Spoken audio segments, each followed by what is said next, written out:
People-pleasing and the so-called fawn response have been on the radar lately, since we're learning more and more about how damaging these can be to our mental health. In the past, I didn't realize how hard I tried to be comfortable to others. I thought that since I looked rebellious and didn't conform to misogynistic standards of beauty, that I couldn't have possibly be people-pleasing, agreeable, and conformist. Looks do definitely still matter much nowadays, and yes, I was perceived by a few as an out-of-place woman, but it didn't free me from the nets of submission. Let me give you a few examples. I used to think it was okay for my words to be dismissed at work. I used to think I had to tolerate being catcalled. I used to try my hardest to avoid confrontation, even when my principal beliefs were compromised. I'd go home and cry and berate myself for being weak, for being a pushover, a doormat. I would internalize other people's mistakes, rudeness, lack of insight as my own fault. Somehow it had always been my fault. I had to try harder. I had to use perfect words to present my ideas in the most pristinely peaceful yet convincing manner.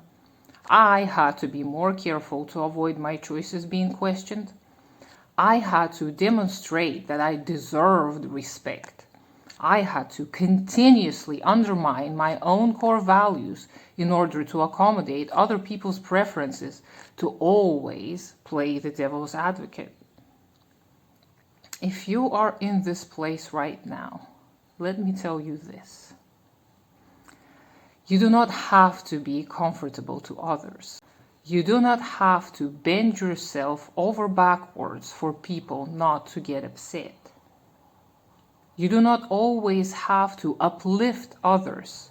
Think of all the nuances yourself. Human interaction is a two-way street. Yes, treat others with kindness and compassion, but do not ignore your own pain and discomfort. Do not hurt yourself to spare another.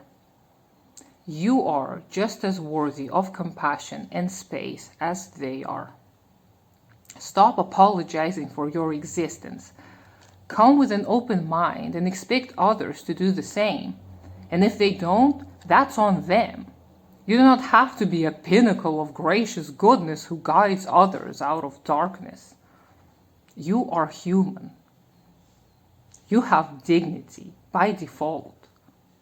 You have to have space to develop, to flourish. You cannot continuously step on your own needs and wants and expect to remain sane. Do not fall for the conformity trap. No matter how much you try, you will never please everyone.